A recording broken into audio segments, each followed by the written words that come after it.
A Farewell to Arms by Ernest Hemingway. Chapter 1.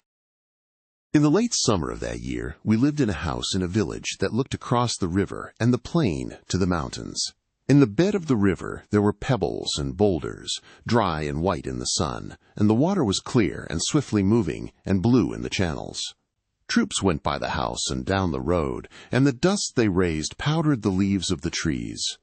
The trunks of the trees, too, were dusty, and the leaves fell early that year, and we saw the troops marching along the road, and the dust rising and leaves, stirred by the breeze, falling, and the soldiers marching, and afterward the road bare and white, except for the leaves.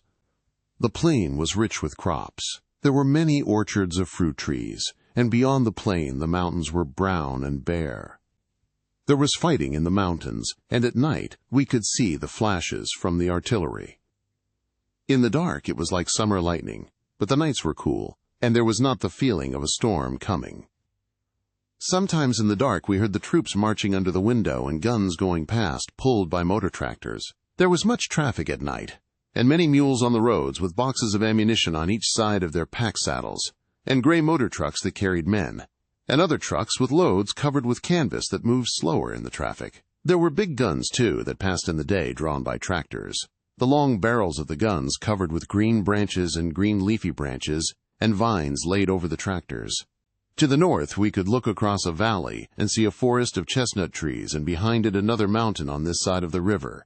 There was fighting for that mountain, too, but it was not successful, and in the fall, when the rains came, the leaves all fell from the chestnut trees, and the branches were bare, and the trunks black with rain. The vineyards were thin and bare-branched, too, and all the country wet and brown and dead with the autumn.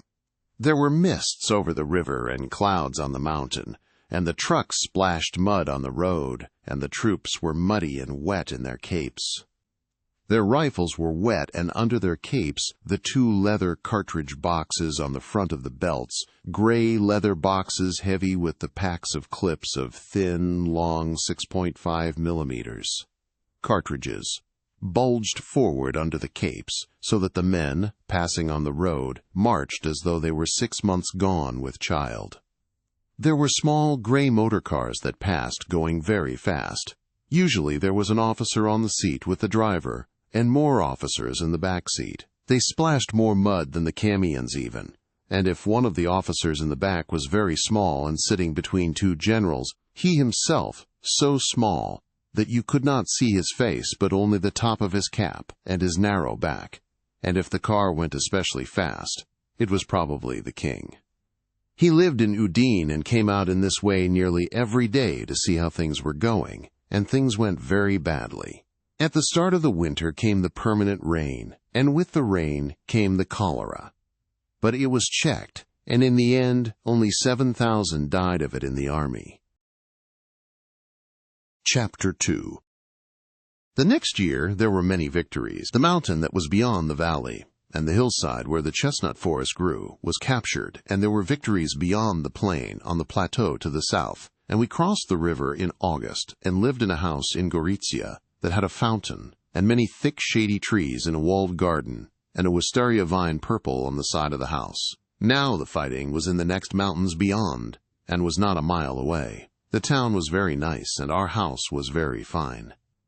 The river ran behind us, and the town had been captured very handsomely, but the mountains beyond it could not be taken, and I was very glad the Austrians seemed to want to come back to the town sometime if the war should end.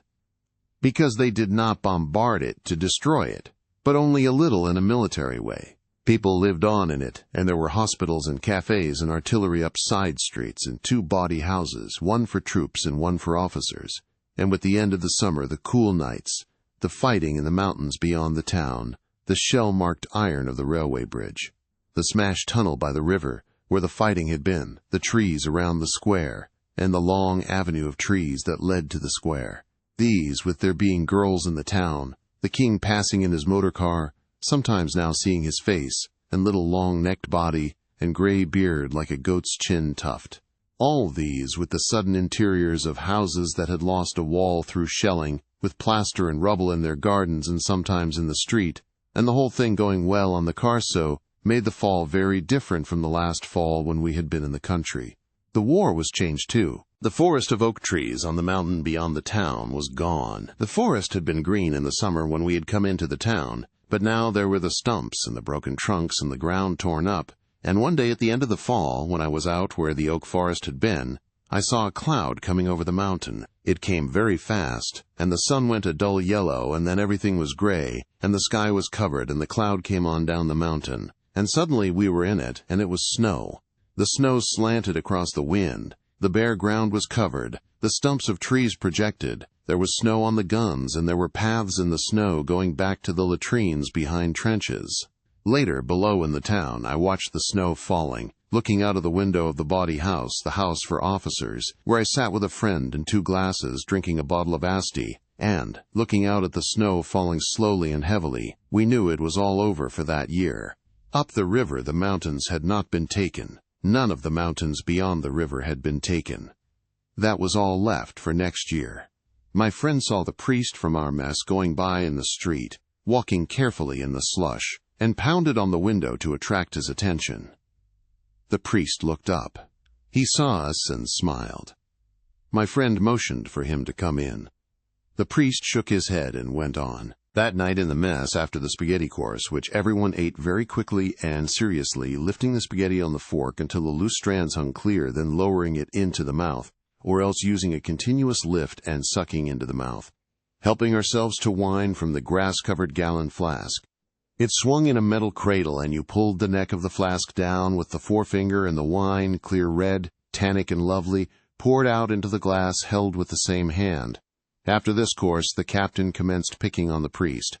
The priest was young and blushed easily, and wore a uniform like the rest of us, but with a cross in dark red velvet above the left breast pocket of his gray tunic.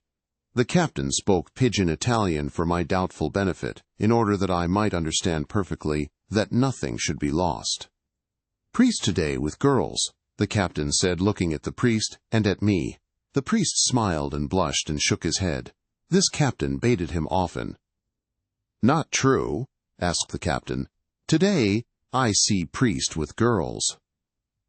"No," said the priest. The other officers were amused at the baiting. "Priest, not with girls," went on the captain.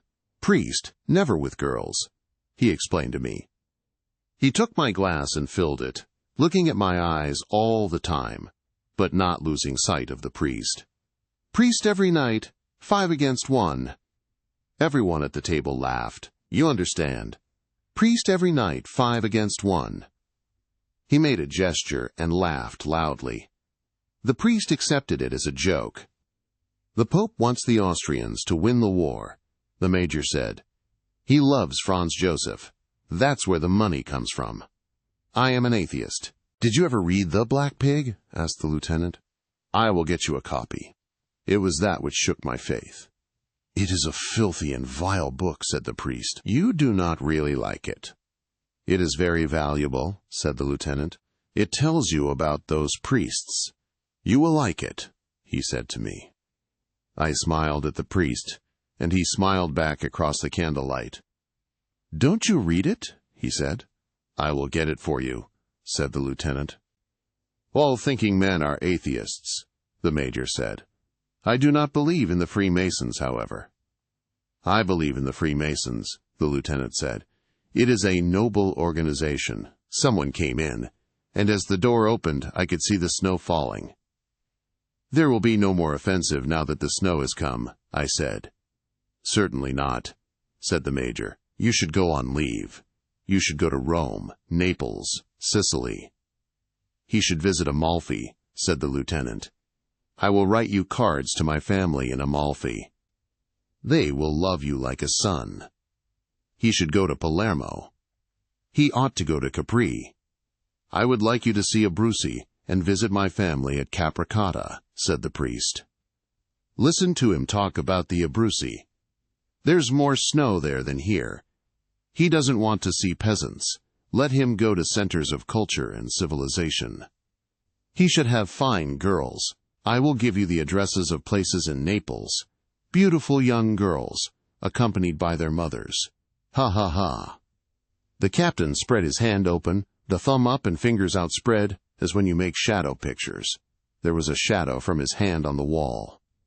He spoke again in pidgin Italian. "You go away like this," he pointed to the thumb, "and come back like this." He touched the little finger. Everyone laughed. "Look," said the captain. He spread the hand again. Again the candlelight made its shadows on the wall. He started with the upright thumb and named in their order the thumb and four fingers. Sottotenente, the thumb. Tenente, first finger. Capitano, next finger. Maggiore, next to the little finger. And Tenente Colonnello, the little finger. "You go away, Sottotenente. You come back, Sottocolonnello." They all laughed. The captain was having a great success with finger games. He looked at the priest and shouted, "Every night, priest, 5 against 1!" They all laughed again. "You must go on leave at once," the major said. "I would like to go with you and show you things," the lieutenant said. "When you come back, bring a phonograph. Bring good opera discs. Bring Caruso. Don't bring Caruso. He bellows. Don't you wish you could bellow like him?" "He bellows. I say he bellows." "I would like you to go to Abruzzi," the priest said. The others were shouting. "There is good hunting. You would like the people, and though it is cold, it is clear and dry. You could stay with my family. My father is a famous hunter." "Come on," said the captain. "We go whorehouse before it shuts." "Good night," I said to the priest. "Good night," he said. Chapter 3. When I came back to the front, we still lived in that town. There were many more guns in the country around, and the spring had come. The fields were green, and there were small green shoots on the vines. The trees along the road had small leaves, and a breeze came from the sea. I saw the town with the hill and the old castle above it in a cup in the hills, with the mountains beyond, brown mountains with a little green on their slopes. In the town there were more guns. There were some new hospitals. You met British men and sometimes women on the street, and a few more houses had been hit by shell fire. It was warm and like the spring, and I walked down the alleyway of trees, warmed from the sun on the wall, and found we still lived in the same house and that it all looked the same as when I had left it. The door was open. There was a soldier sitting on a bench outside in the sun. An ambulance was waiting by the side door, and inside the door, as I went in, there was the smell of marble floors and hospital. It was all as I had left it, except that now it was spring. I looked in the door of the big room and saw the major sitting at his desk, the window open, and the sunlight coming into the room. He did not see me, and I did not know whether to go in and report or go upstairs first and clean up.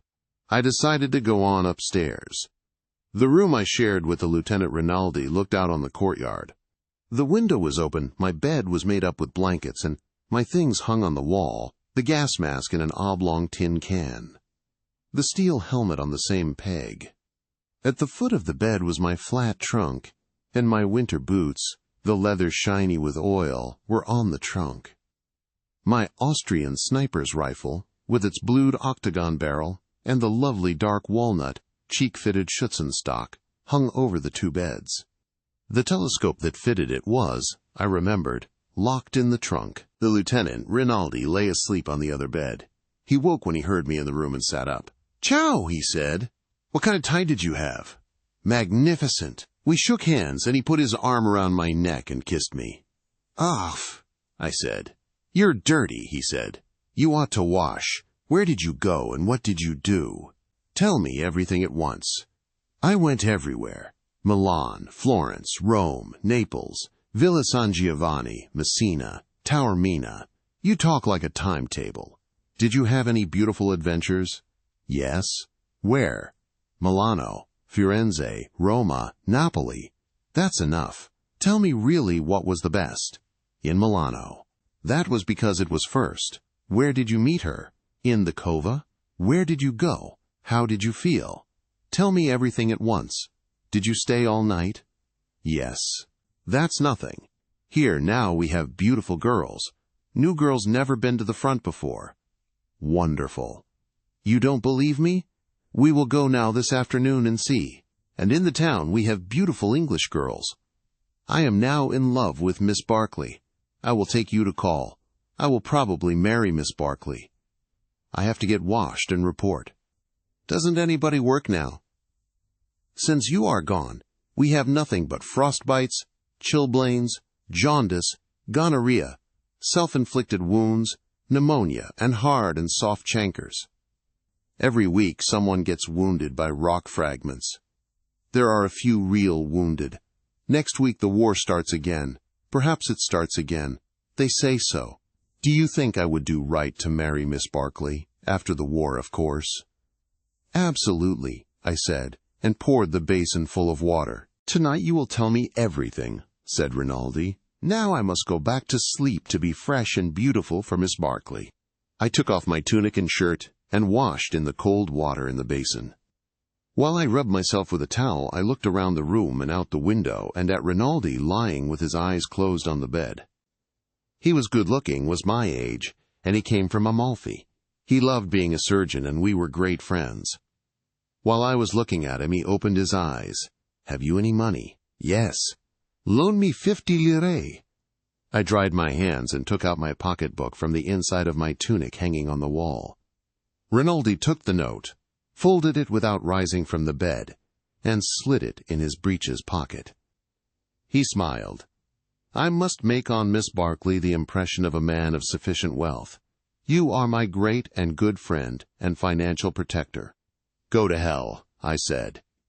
That night, at the mess, I sat next to the priest, and he was disappointed and suddenly hurt that I had not gone to the Abruzzi. He had written to his father that I was coming, and they had made preparations. I myself felt as badly as he did, and could not understand why I had not gone. It was what I had wanted to do, and I tried to explain how one thing had led to another, and finally he saw it, and understood that I had really wanted to go, and it was almost all right. I had drunk much wine, and afterward coffee, and Strega and I explained winefully how we did not do the things we wanted to do. We never did such things. We two were talking while the others argued. I had wanted to go to Abruzzi. I had gone to no place where the roads were frozen and hard as iron, where it was clear, cold, and dry, and the snow was dry and powdery, and hair tracks in the snow, and the peasants took off their hats, and called you Lord, and there was good hunting. I had gone to no such place but to the smoke of cafes and nights when the room whirled, and you needed to look at the wall to make it stop. Nights in bed drunk when you knew that that was all there was, and the strange excitement of waking and not knowing who it was with you, and the world all unreal in the dark and so exciting that you must resume again, unknowing and not caring, and the night sure that this was all and all and all and not caring. Suddenly to care very much and to sleep to wake with it sometimes morning, and all that had been there gone, and everything sharp and hard and clear, and sometimes a dispute about the cost. Sometimes still pleasant and fond and warm and breakfast and lunch. Sometimes all niceness gone and glad to get out on the street, but always another day starting, and then another night. I tried to tell about the night and the difference between the night and the day, and how the night was better unless the day was very clean and cold, and I could not tell it, as I cannot tell it now. But if you have had it, you know. He had not had it, but he understood that I had really wanted to go to the Abruzzi, but had not gone, and we were still friends, with many tastes alike, but with a difference between us. He had always known what I did not know, and what, when I learned it, I was always able to forget. But I did not know that then, although I learned it later. In the meantime, we were all at the mess. The meal was finished, and the argument went on. We two stopped talking, and the captain shouted, "Priest not happy! Priest not happy without girls." "I am happy," said the priest. "Priest not happy.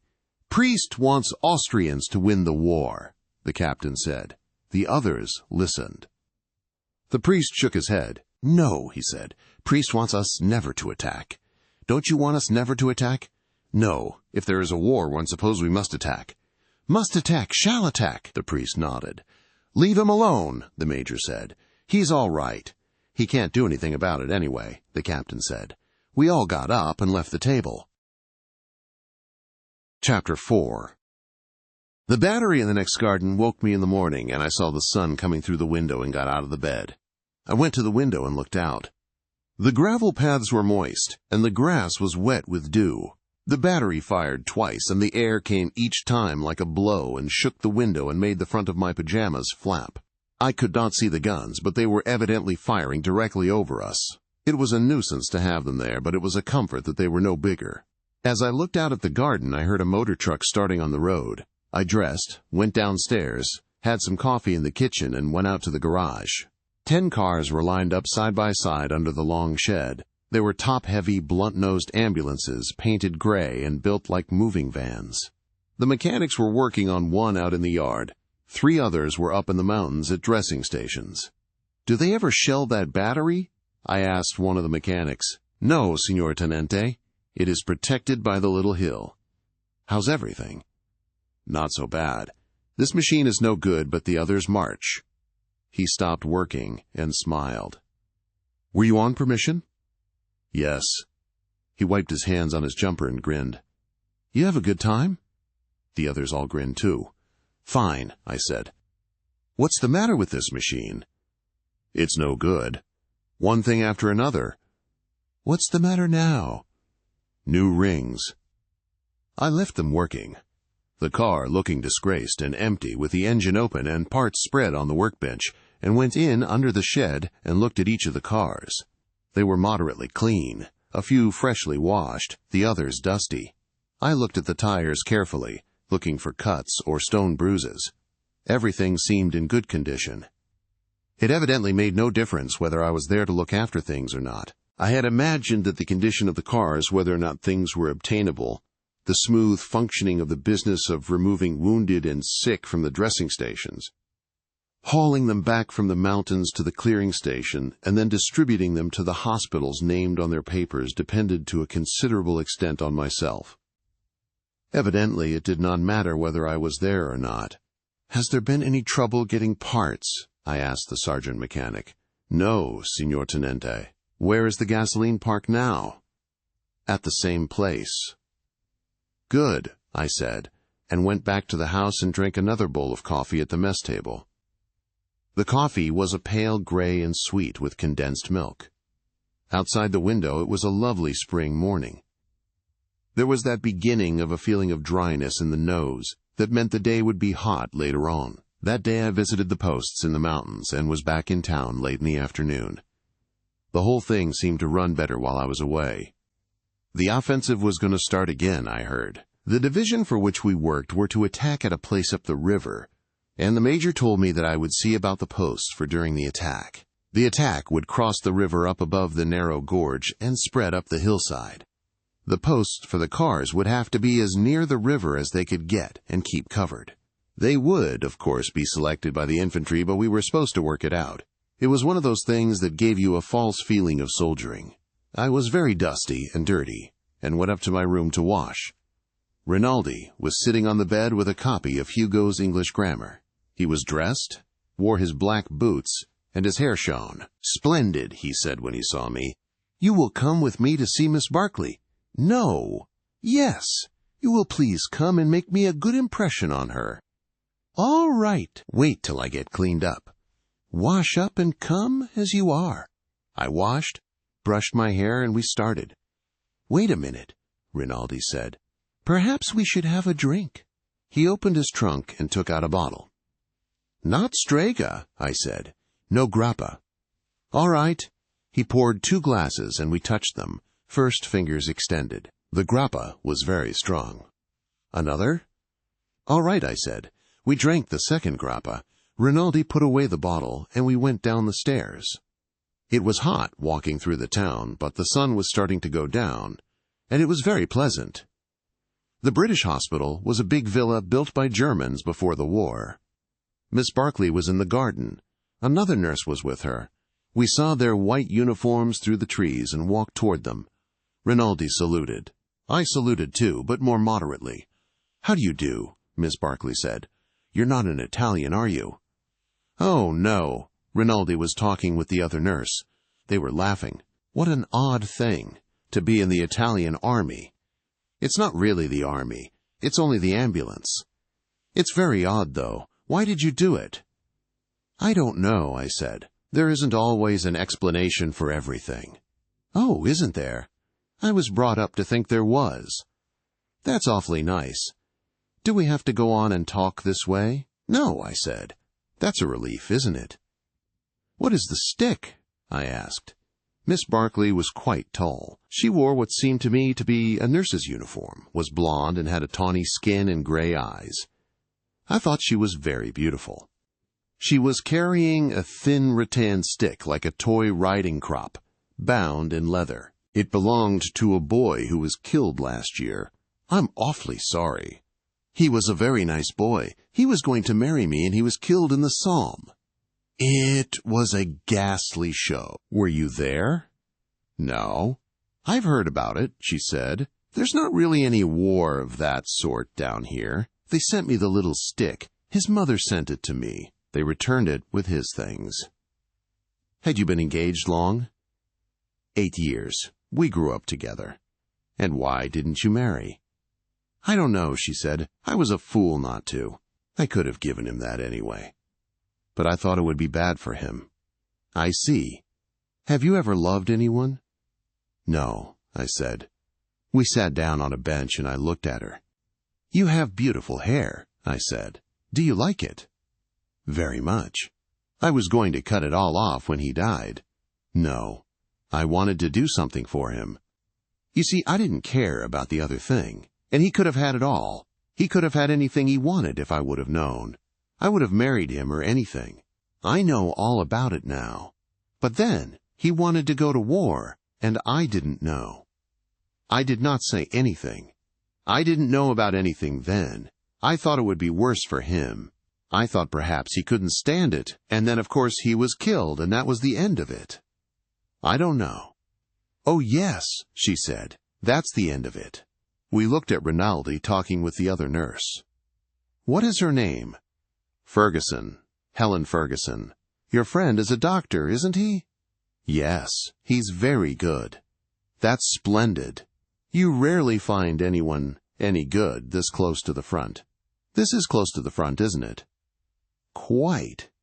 It's a silly front, she said, but it's very beautiful. Are they going to have an offensive? Yes. Then we'll have to work. There's no work now. Have you done nursing long? Since the end of 15. I started when he did. I remember having a silly idea he might come to the hospital where I was. With a saber cut, I suppose, and a bandage around his head, or shot through the shoulder. Something picturesque. This is the picturesque front, I said. Yes, she said. People can't realize what France is like.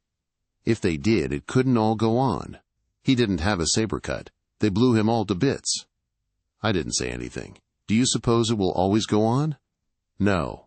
What's to stop it? It will crack somewhere. We'll crack. We'll crack in France. They can't go on doing things like the Somme and not crack. They won't crack here, I said. You think not? No. They did very well last summer. They may crack, she said. Anybody may crack.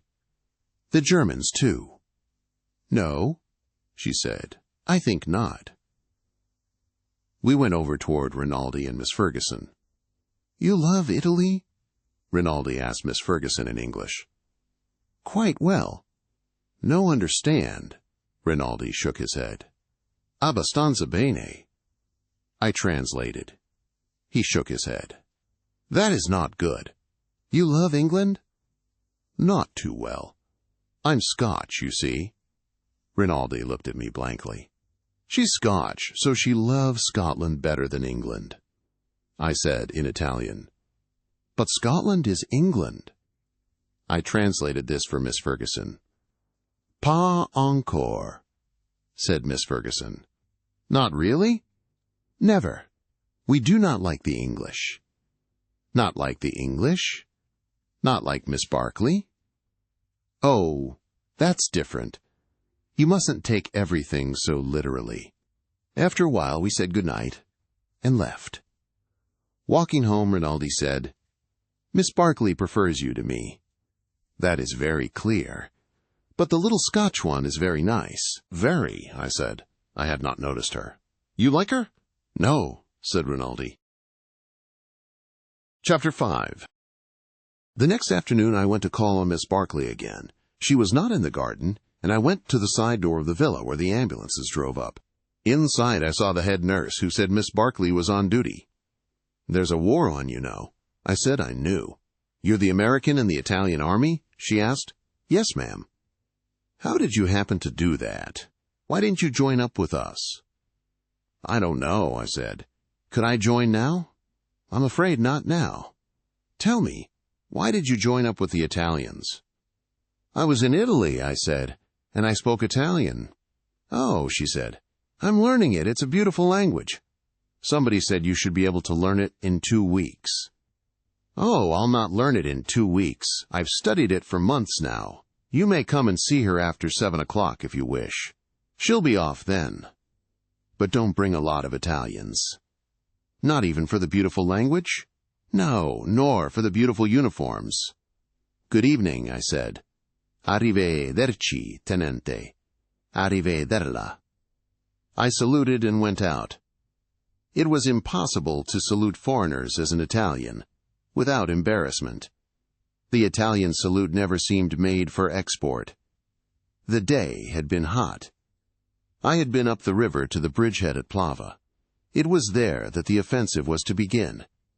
It had been impossible to advance on the far side the year before, because there was only one road leading down from the pass to the pontoon bridge, and it was under machine gun and shell fire for nearly a mile. It was not wide enough either to carry all the transport for an offensive, and the Austrians could make a shambles out of it. But the Italians had crossed and spread out a little way on the far side to hold about 1.5 miles on the Austrian side of the river. It was a nasty place, and the Austrians should not have let them hold it. I suppose it was mutual tolerance, because the Austrians still kept a bridgehead further down the river. The Austrian trenches were above on the hillside, only a few yards from the Italian lines. There had been a little town, but it was all rubble. There was what was left of a railway station, and a smashed permanent bridge that could not be repaired and used because it was in plain sight.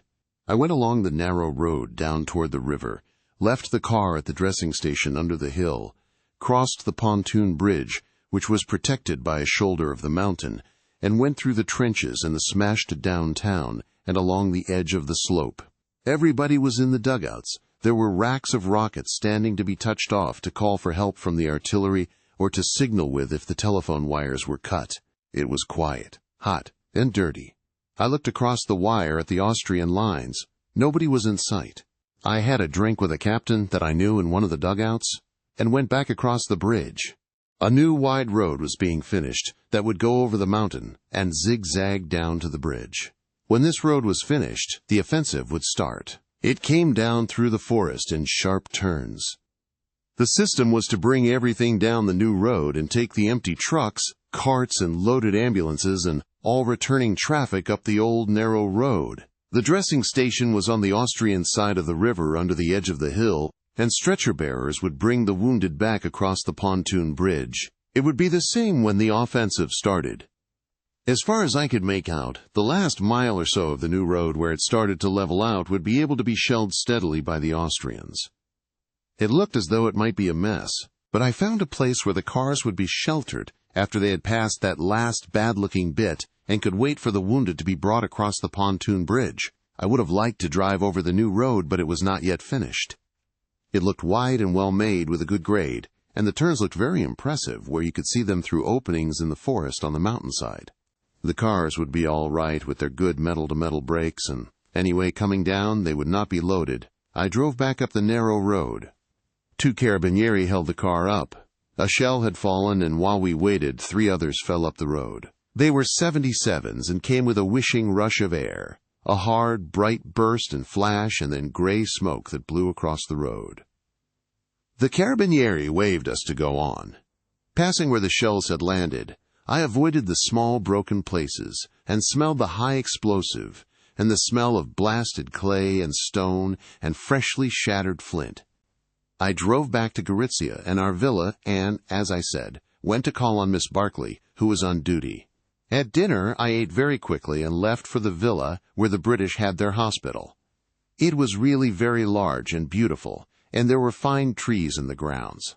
Miss Barclay was sitting on a bench in the garden. Miss Ferguson was with her.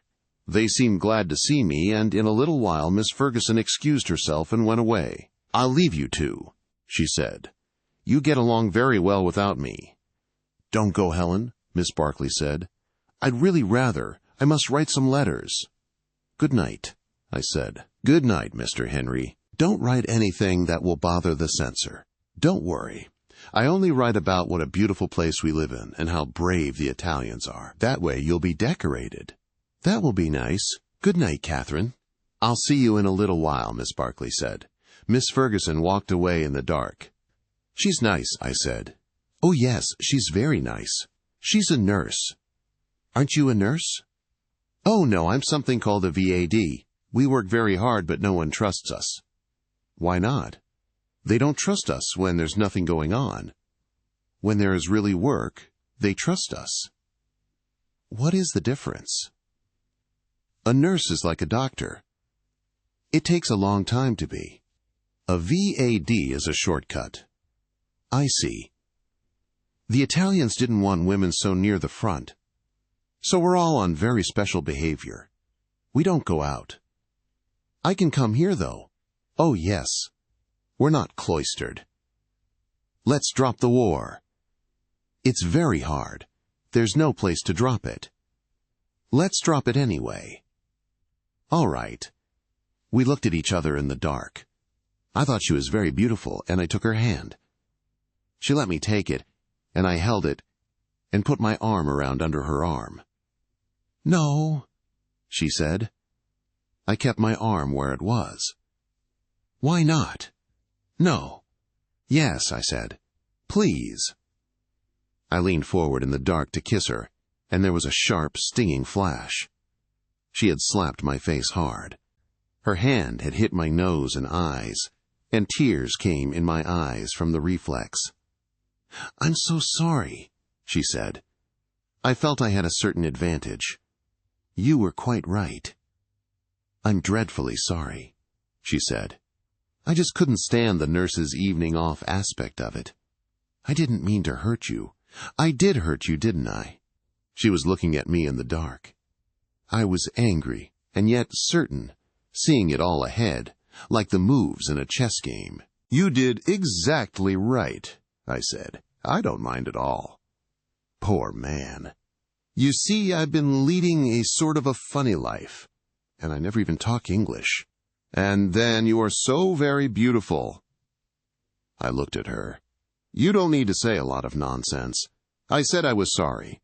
We do get along. Yes, I said. And we have gotten away from the war. She laughed. It was the first time I had ever heard her laugh. I watched her face. You are sweet, she said. No, I'm not. Yes, you are a dear. I'd be glad to kiss you if you don't mind. I looked in her eyes and put my arm around her as I had before and kissed her. I kissed her hard and held her tight and tried to open her lips. They were closed, tight. I was still angry, and as I held her, suddenly she shivered. I held her close against me and could feel her heart beating, and her lips opened and her head went back against my hand, and then she was crying on my shoulder. Oh, darling, she said, you will be good to me, won't you? What the hell, I thought. I stroked her hair and patted her shoulder. She was crying. You will, won't you? She looked up at me. Because we're going to have a strange life. After a while, I walked with her to the door of the villa, and she went in and I walked home. Back at the villa, I went upstairs to the room. Rinaldi was lying on his bed. He looked at me. So you make progress with Miss Barkley? We are friends. You have that pleasant air of a dog in heat. I did not understand the word. Of a what? He explained. You, I said, have that pleasant air of a dog who... Stop it, he said. In a little while we would say insulting things. He laughed. Good night, I said. Good night, little puppy. I knocked over his candle with the pillow and got into bed in the dark. Rinaldi picked up the candle, lit it, and went on reading. Chapter 6. I was away for 2 days at the posts. When I got home, it was too late, and I did not see Miss Barkley until the next evening. She was not in the garden, and I had to wait in the office of the hospital until she came down. There were many marble busts on painted wooden pillars along the walls of the room they used for an office. The hall, too, that the office opened on was lined with them. They had the complete marble quality of all looking alike. Sculpture had always seemed a dull business. Still, bronzes looked like something. But marble busts all looked like a cemetery. There was one fine cemetery, though. the one at Pisa. Genoa was the place to see the bad marbles. This had been the villa of a very wealthy German, and the busts must have cost him plenty. I wondered who had done them, and how much he got. I tried to make out whether they were members of the family or what, but they were all uniformly classical. You could not tell anything about them. I sat on a chair and held my cap. We were supposed to wear steel helmets, even in Gorizia, but they were uncomfortable and too bloody theatrical in a town where the civilian inhabitants had not been evacuated.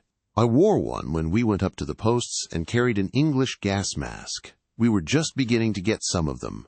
They were a real mask. Also, we were required to wear an automatic pistol, even doctors and sanitary officers. I felt it against the back of the chair. You were liable to arrest if you did not have one worn in plain sight. Rinaldi carried a holster stuffed with toilet paper. I wore a real one and felt like a gunman until I practiced firing it. It was an Astra 7.65 caliber with a short barrel, and it jumped so sharply when you let it off that there was no question of hitting anything. I practiced with it, holding below the target and trying to master the jerk of the ridiculous short barrel until I could hit within a yard of where I aimed at 20 paces, and then the ridiculousness of carrying a pistol at all came over me, and I soon forgot it, and carried it flopping against the small of my back with no feeling at all except a vague sort of shame when I met English-speaking people. I sat now in the chair, and an orderly of some sort looked at me disapprovingly from behind a desk, while I looked at the marble floor, the pillars with the marble busts, and the frescoes on the wall, and waited for Miss Barkley. The frescoes were not bad. Any frescoes were good when they started to peel and flake off. I saw Catherine Barkley coming down the hall and stood up. She did not seem tall walking toward me, but she looked very lovely. "Good evening, Mr. Henry," she said. "How do you do?" I said. The orderly was listening behind the desk. "Shall we sit here or go out in the garden?" "Let's go out. It's much cooler." I walked behind her out into the garden, the orderly looking after us. When we were out on the gravel drive, she said, "Where have you been?" "I've been out on post." "You couldn't have sent me a note?" "No," I said. "Not very well. I thought I was coming back." "You ought to have let me know, darling." We were off the driveway, walking under the trees. I took her hands, then stopped and kissed her. "Isn't there anywhere we can go?" "No," she said. "We have to just walk here. You've been away a long time." "This is the third day. But I'm back now." She looked at me. "And you do love me?" "Yes." "You did say you loved me, didn't you?" "Yes, I lied." "I love you." I had not said it before. "And you call me Catherine?" "Catherine." We walked on a way and were stopped under a tree. "Say, I've come back to Catherine in the night." "I've come back to Catherine in the night." "Oh, darling, you have come back, haven't you?" "Yes. I love you so, and it's been awful. You won't go away." "No, I'll always come back." "Oh, I love you so. Please put your hand there again." "It's not been away." I turned her so I could see her face when I kissed her, and I saw that her eyes were shut. I kissed both her shut eyes. I thought she was probably a little crazy. It was all right if she was. I did not care what I was getting into. This was better than going every evening to the house for officers, where the girls climbed all over you, and put your cap on backward, as a sign of affection between their trips upstairs with brother officers. I knew I did not love Catherine Barkley, nor had any idea of loving her. This was a game like bridge, in which you said things instead of playing cards. Like bridge, you had to pretend you were playing for money or playing for some stakes. Nobody had mentioned what the stakes were. It was all right with me. "I wish there was some place we could go," I said. I was experiencing the masculine difficulty of making love very long standing up. "There isn't any place," she said. She came back from wherever she had been. "We might sit there just for a little while." We sat on the flat stone bench, and I held Catherine Barkley's hand. She would not let me put my arm around her. "Are you very tired?" she asked. "No." She looked down at the grass. "This is a rotten game we play, isn't it?" "What game?" "Don't be dull." "I'm not, on purpose." "You're a nice boy," she said, "and you play it as well as you know how, but it's a rotten game. Do you always know what people think?" "Not always, but I do with you. You don't have to pretend you love me. That's over for the evening. Is there anything you'd like to talk about? But I do love you. Please let's not lie when we don't have to. I had a very fine little show, and I'm all right now. You see, I'm not mad and I'm not gone off. It's only a little sometimes. I pressed her hand. Dear Catherine. It sounds very funny now. Catherine. You don't pronounce it very much alike. But you're very nice. You're a very good boy. That's what the priest said. Yes, you're very good. And you will come and see me? Of course. And you don't have to say you love me. That's all over for a while. She stood up and put out her hand. Good night. I wanted to kiss her. No, she said. I'm awfully tired. Kiss me, though, I said. I'm awfully tired, darling. Kiss me. Do you want to very much? Yes. We kissed, and she broke away suddenly. No. Good night, please, darling. We walked to the door, and I saw her go in and down the hall. I liked to watch her move. She went on down the hall. I went on home. It was a hot night, and there was a good deal going on up in the mountains. I watched the flashes on San Gabriele. I stopped in front of the Villa Rosa. The shutters were up, but it was still going on inside. Somebody was singing. I went on home. Rinaldi came in while I was undressing. Aha, he said. It does not go so well. Baby is puzzled. Where have you been? At the Villa Rosa. It was very edifying, baby. We all sang. Where have you been? Calling on the British. Thank God I did not become involved with the British.